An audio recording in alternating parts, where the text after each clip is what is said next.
Francesco, Franco, my friend. Hi, hi, hi. Hello, welcome to Thank Greece you. via the internet. We have your hologram just in front of us. Thank you. Thank you Fantastic. for agreeing to give us this lecture that you are the master of imaging, we called you in the past. So you are the great master. And Thank George Athanassopoulos and myself are deeply grateful and for your long-term friendship and supporting this meeting. thank George. you. Thank you, Petros. Thank you, George. As you know, I'm a Sicilian, so I have a one of us, one of you. So that's for me. It's already a pleasure to stay with you. So that is really Next year you will be in Athens, the same time yeah. of the year. Okay, I will. Okay, please go ahead with your lecture. Okay, can you see my screen? My let me say, Not, it's coming. Yes, can you see? yes, we can. Fantastic. So, anatomy of a tricuspid valve. But just me to ask why the tricuspid valve has been forgotten for so long time. Well, probably one of the reasons is this paper written by Nina Braunwald, which was at that time a chief of thoracic surgery in US, and he wrote this paper who conservative management of a tricuspid regurgitation in patients undergoing mitral valve replacement on 28 patients. To be honest, this paper was written in 1967, was published in 1967, but today this paper will never w- could not be published in any journal because it takes 28 patients. And in this paper, he concluded that present results indicate that in such patients, or in patients with mitral valve replacement, tricuspid regurgitation will improve or even disappear after mitral valve replacement, and that the tricuspid valve replacement is seldom necessary. So the message was, of course, do not touch the valve, and this message was still valid for 40 or 50 decades, 40 or 4 or sorry, 4 or 5 decades until it was this paper made by Nath, who described this case as 5,020 more than 5,000 patients, and he demonstrated without any doubts that even a moderate or even mild tricuspid regurgitation will impact on survival, regardless that there was hypertension or no hypertension, pulmonary hypertension, regardless that there was heart failure or not heart failure. Tricuspid regurgitation has a big impact in survival. So we have to do something. Just let show you a couple of one slide about what surgeons did in this year to improve or to repair or to the tricuspid regurgitation. There are many system to repair the Chi, modify Chi with the uh, plastic of a two commissure, and Dubost and De Vega, which was one of the most followed procedure, and finally Carpentier, which is the most preferred way of looking at the tricuspid valve. But this in the last 10 years, We are a different treatment option, which a percutaneous procedure, which are annuloplastic device, ring annuloplastic with cardioband, coaptation device, triclip, Forma or Pascal, or valve put in superior or inferior vena cava. And this system, transcatheter versus medical treatment, works because this is one of the most important multi-center study in which show that if you the survival is much better if you use a percutaneous treatment instead of medical therapy, and this is survival free from heart failure or overall survival. So it works, and it works even though it are in different composite endpoints. If there is a pulmonary pressure or no pulmonary pressure, mitral regurgitation, and so on. Anything transcutaneous valve repair is better than medical therapy. So, in select high-risk patients with symptomatic severe tricuspid regurgitation, there is a relatively low mortality and rehospitalization rate at 1 year using transcatheter therapy. So, at this point, the tricuspid regurgitation was no longer the forgotten valve. Now, everyone talk about the tricuspid regurgitation, tricuspid valve, but still is misunderstood. And indeed, one of the essential prerequisites for a safe surgical or transcatheter therapy is a deep understanding of anatomy of a tricuspid valve. And this has been in the last few years, has been made by a number of authors. Rebecca was one of them, in which they studied this state-of-art paper, Anatomy and Physiology of a Tricuspid Valve, with the beautiful images. And Denisa and Badano was another group who study the tricuspid valve in 3D echocardiography, mainly transthoracic 3D echocardiography, as you can see here. And also Denisa Cavalcante or other people show the multimodality imaging of tricuspid valve right heart anatomy, showing the echo, CMR, and multi and CT. And in this contest also we gave a small contribute with this paper published in 2018 in European Journal of Cardiovascular Imaging. So, in comparison with the mitral valve, tricuspid valve are several differences. First of all, there is a large annulus, larger than the dot of mitral valve. Usually, we don't see, even in the most advanced pathology, in the most advanced disease, we don't see calcification. There are 3 or even more leaflets. There is a proximity of the valve with the right coronary artery and the atrioventricular node, and the tissue of the valve is thin and more frail than the tissue of the leaflet, mitral leaflet. The tissue of a tricuspid leaflet is thin and less robust. Okay, we talk now about the tricuspid annulus, tricuspid leaflet, and the cord and the papillary muscle. Starting with tricuspid annulus. Tricuspid annulus has 2 components.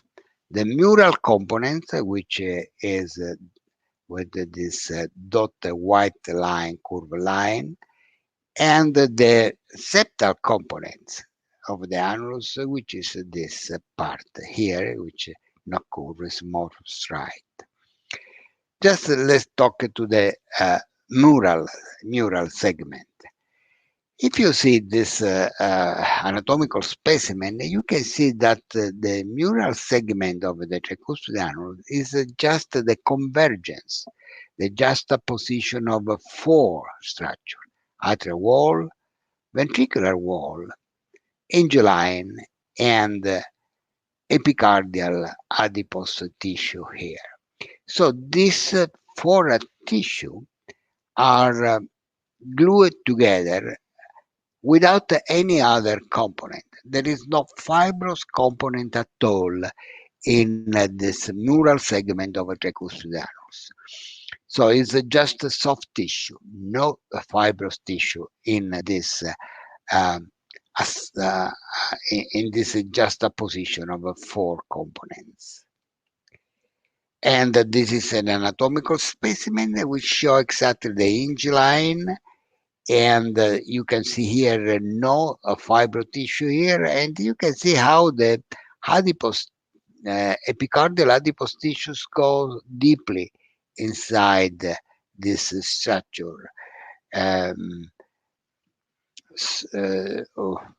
touching, making in contact with the fibrosa of the leaflet. So,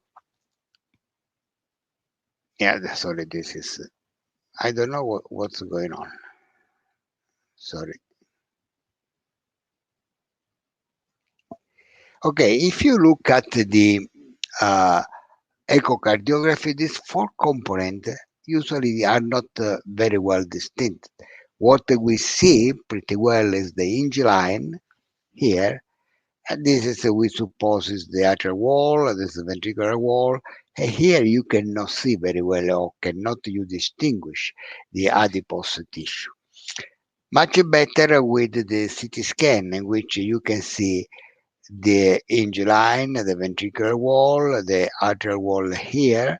And this part more darker is the adipose tissue here. Here you can see also the right coronary arteries. But probably the best way of looking at this part of the annulus is the MRI, in which you can see really all the four components of which form the posterior annulus, which are the adipose tissue here, the hinge line, the right ventricular wall, the right atrial wall, the right ventricular wall here. And this is the component that can be seen in the anatomical specimen.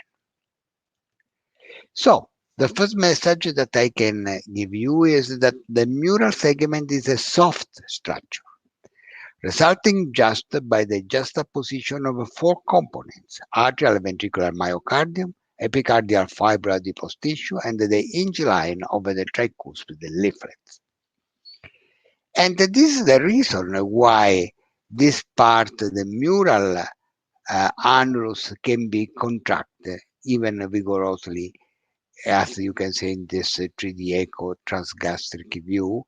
And you can see how this part is contracting, because this part is actually formed by the atrial and the ventricular myocardium. So this is the reason why it's changed in shape and size from the diastole to the systole.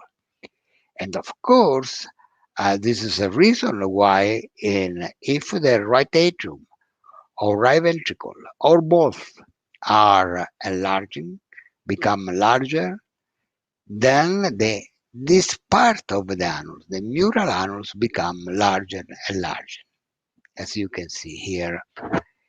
So the reason is exactly that this annulus is a soft tissue, and following the enlargement of the right atrium, of the right ventricle, or both. Another important issue of this mural annulus is that it is very close to the right coronary arteries, as you can see in this CT scan.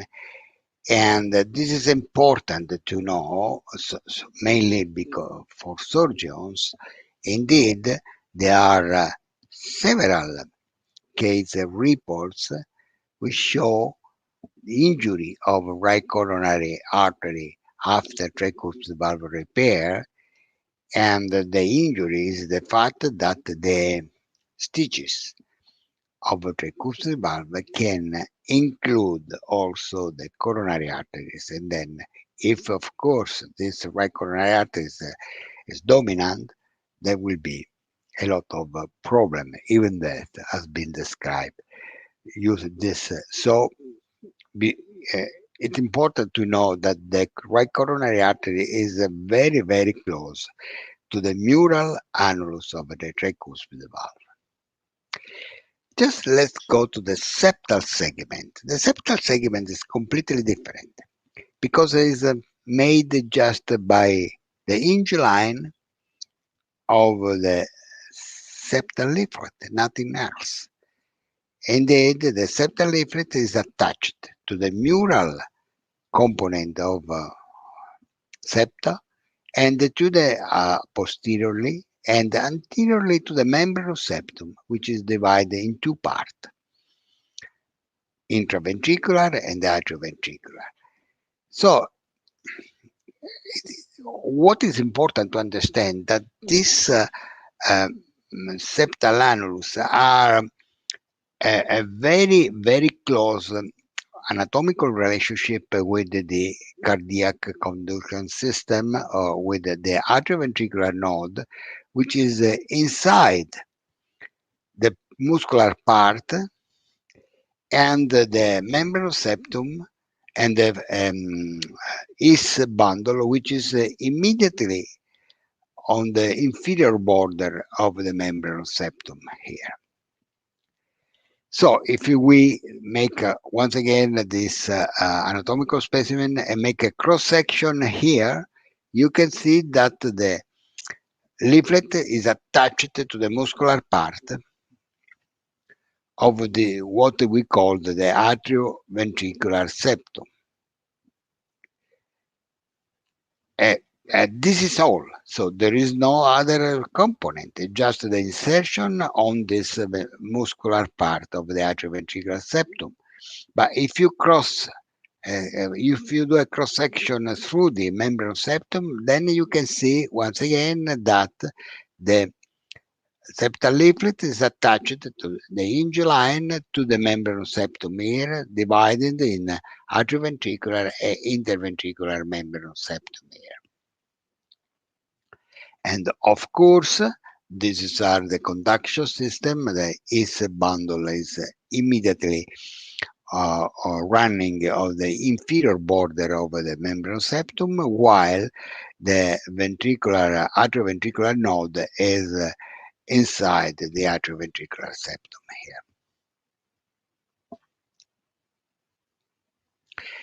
here. As the mitral annulus, also the tricuspid annulus is a kind of saddle shape configuration, even though less relevant and less important than that of the mitral annulus, and in which the peak are anteromedial, posterolateral, and the valley, so the area of the annulus more closer to the apex of the right ventricle, are anterolateral and posteromedial here. Just go to the tricuspid leaflets. Well, tricuspid leaflet, tricuspid is called tricuspid valve because usually people think that there are three leaflets, anterior, septal, and posterior. Sometimes with the echocardiography, we can see this clearly, these three leaflets. But this is not always the case. Indeed, if you look at this anatomical study made many, many years ago, he found that in 50 heart, the percentage of the tricuspid of the valve with three leaflets was 28%, while the valve with the four leaflet was 52%. So could be technically a tricuspid leaflet. A tricuspid valve could be named quadricuspid valve. And this is also the confirmed by Rebecca with another anatomical study, which show that in some patients they are an anterior, an septal, and posterior, while in other patients they are an septal and anterior or posterior and another leaflets here. So only the septal leaflet is a constant. The part of the anterior, the part of the mural leaflet, we call this mural leaflet, as I tell you later, can be divided in more than 2 leaflets. And this is also the study made by this paper published in 2019, which showed that the septal is always present, but the posterior leaflet can be divided in, cannot be divided, or can be divided in 2 or even in 3 parts, in 3 sub-unity. And this is the most recent paper made by Rebecca, 2021, yes, just this year, which was even more complex. Indeed, Rebecca showed of 6 types of configuration of valve leaflets. Type 1 is normal, and then we have type C3 with 2 anterior subunit and so on. This is a really very confounding and very complex. I don't like this classification by itself because I do have headache looking at this. And this is the images that show that, to be honest, even looking at these images, which should be the best images, there are some difficulties to discriminate these 6 types of configuration of mitral leaflets. Indeed, what is certain is that the anterior and posterior leaflet has not just 2 scallop, but more than 2. There could be 4, 3, here 3, and here is 4. And this is normal. Just think, just for a moment, imagine that all this leaflet, anterior, posterior leaflet, was just 1 leaflet without any scallop, without any incisure. In diastoles, this leaflet cannot move. It remains fixed.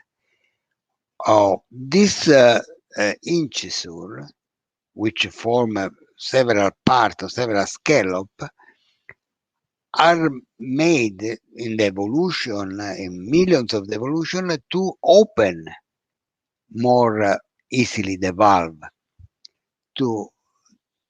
Indeed, this posterior leaflet can be opened easily if it's divided in more than 1 scallop.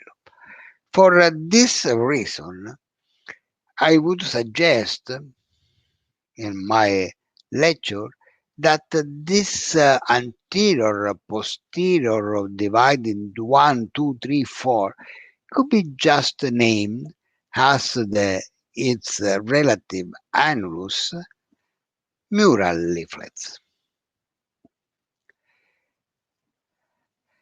because it's easier. It could be mural leaflet anterior part or mural leaflet posterior part, but just 1 leaflet, because it's attached to the mural annulus, while the other, on the other part, they are septal leaflet because it's attached to the septal annulus.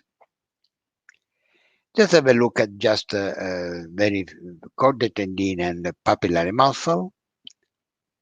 And you can see that there are 3 types of papillary muscle: the anterior, the inferior, and the septal medial papillary muscle.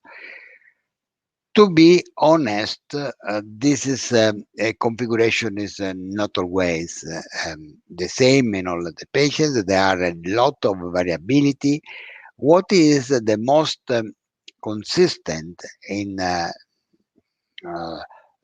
this subvalvular apparatus is the anterior papillary muscle. The other two, inferior or septal medial papillary muscle, could be absent or very small and not detectable with the imaging technique.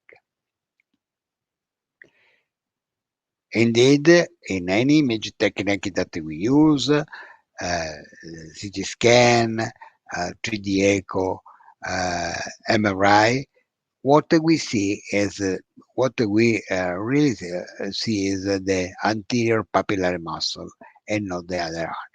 Of course, using MRI, you can distinguish this is the anterior, here is the posterior medial papillary muscle, maybe, and here it could be the septal papillary muscle, but of course, this is just, it's really very difficult to distinguish this.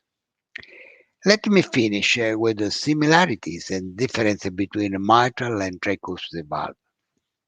Because as you can see here, the annulus, we have septal annulus and anterior annulus, which is made mainly by the atrioventricular mitral aortical curtain. And this is, as I told you, is inserted in part in the muscular, in part of membranous septum. Indeed, these two annulus have clearly and are attached actually on two dense nodules or two nodules of dense fibro tissue, which has the medial trigones and the membranous septum here. So there is a kind of similarity between these two annulus. But have a look at the other, the mural annulus or the posterior annulus. Remember that the mitral valve, the posterior annulus, is also called the mural annulus. So both can be called the mural annulus. And in that case, here we have just, as I told you, the juxtaposition between atrial myocardium, ventricular myocardium, and hinge line of the tricuspid of the mural leaflets. In that case, we have in between, in this configuration, so atrial left atrium myocardium, left ventricular myocardium, hinge line of a posterior mitral leaflet, we have a kind of a small cord of fibro tissue which has not continued but just separate as just randomly made. And this is the difference between the posterior annulus of mitral valve and the anterior annulus, and the mural annulus of a tricuspid valve. And also the leaflet. This is a mural leaflet. This is mural or posterior leaflet in mitral valve, and the anterior leaflet corresponds to the septal leaflet. Just let me finish with the surgical view, because it's important to understand that the septal leaflet is at 6 hours in the surgical view. So it's here. The anterior and the mural leaflet is all of this leaflet here, but the septal leaflet is here. But what is important, as I told you before, that this is the hinge line of the septal leaflet. Here, there is the atrioventricular node. Here, the membranous septum. Here, the is bundle. So in this part, this is a very delicate part of the right of the tricuspid valve, which this is the reason why the annulus of the tricuspid valve has been in this format, in this shape, just avoiding this very important and very delicate structures. Thank you very much for your attention. That was a very nice lesson of anatomy, Franco. You are becoming really an anatomist. An anatomist and nothing else. Yeah. amazing images. I don't think there are any questions from the audience I can see. George? Well, I think it was such a comprehensive overview of the tricuspid. It's a tricuspid hologram. And we have to thank cordially Francesco for this excellent overview in all aspects of the anatomy and the functional anatomy, actually, of the tricuspid apparatus, I would say. Yes. This is an important point because, as you know, at least in Italy, anatomy has been learned when we were young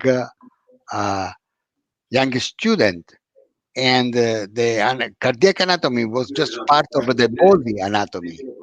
And then there is no anymore study which focus on cardiac anatomy. I see something in my ear. Γιώργο, έχεις κάτι ανοιχτό γιατί ακούμε μια άλλη συζήτηση. Okay, thank you. And so I think that is important because of a new era of interventional structural heart disease and interventional on tricuspid valve to know the anatomy.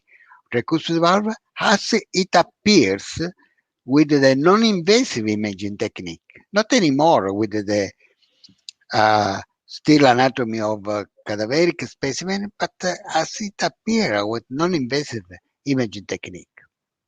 The problem, Franco, is that with transophageal imaging, it's not very easy to image all these parts of the tricuspid valve, and the interventional echocardiographer needs to be very well familiarized with the different aspects of the tricuspid valve to guide the interventionalist. Yeah, and the images are not always well taken. Is there any tricks that you can use during the interventions to image all these different parts of the tricuspid apparatus? Well, we use transgastric view, short and long axis transgastric view, which seems to be the best view so far for looking at this. It's not difficult, I would say, because in the patients that we study for tricuspid intervention are patients with a large annulus, a large right ventricle. So the transgastric view is quite easy in comparison with the transgastric view of a normal right ventricle size. And we use the transgastric view for during the interventional tricuspid repair. That's very useful tip, Franco. So to use transgastric views during the interventions. Yes, and I tell you something more. If we don't have a good transgastric view, I do not suggest to my interventionists to intervene because I cannot guide them. If I don't have a good transgastric view, I cannot guide them. I cannot say, well, you are here, you are here. You are near the anteroseptal commissure or something like that. With transgastric view, you can do this. Yes. Okay, that's very useful. Okay, and the addition of 3D is adding more, facilitates the imaging, or you just do serial cross-sectional cuts? Well, to be honest with you, while in other structure, while the mitral valve, the 3D echo is still very important, with tricuspid valve, most of the time I prefer 2D echo because it's easier. Because with 3D echo, the leaflets are very subtle. There is a lot of dropout artifacts. And with 3D echo, you actually don't know exactly where they are. Of course, when people like Rebecca or Luigi Badano show the images, they show the best images that they have, and not the average quality of the images. The average quality of the images, even with 3D echo, is worse than that of mitral valve.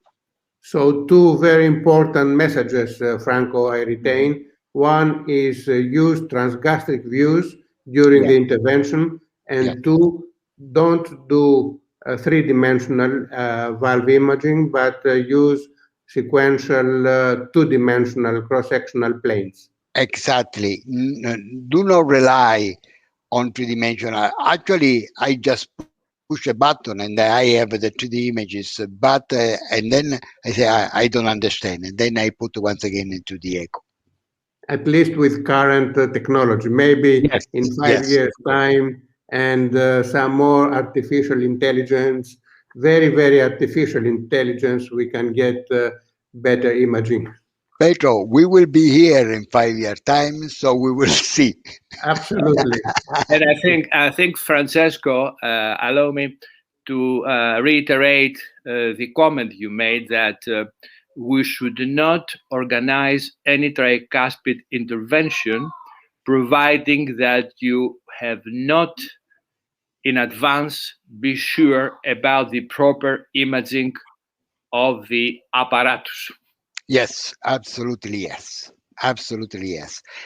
While with mitral valve, you in almost all the patients who we go to the tricuspid mitral valve with a clip of mitral valve, you can have a good images with transesophageal and with 3D.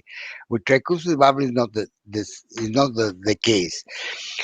As I told you before, because of the left ventricle is large, transgastric view is pretty good, but not always. We refuse, at least in my memory, a couple of 2 or 3 patients in which we cannot see. And I told to my interventionist, how can I guide you if I don't see? Well, they say, okay, we call another better echocardiographist than you. Okay, do it. That's very good, Franco. I think there are no more comments. Thank you very much again for giving up your precious time. I hope you look very healthy in Lugano, I guess. So, yes, I am at Cardiocentro. So to see you soon in live in Athens. Absolutely. This is my hope. This is my hope. Francesco, just be optimistic. Yes, I will. I will. All the best. All the best. Bye bye. Okay. Bye bye. Bye.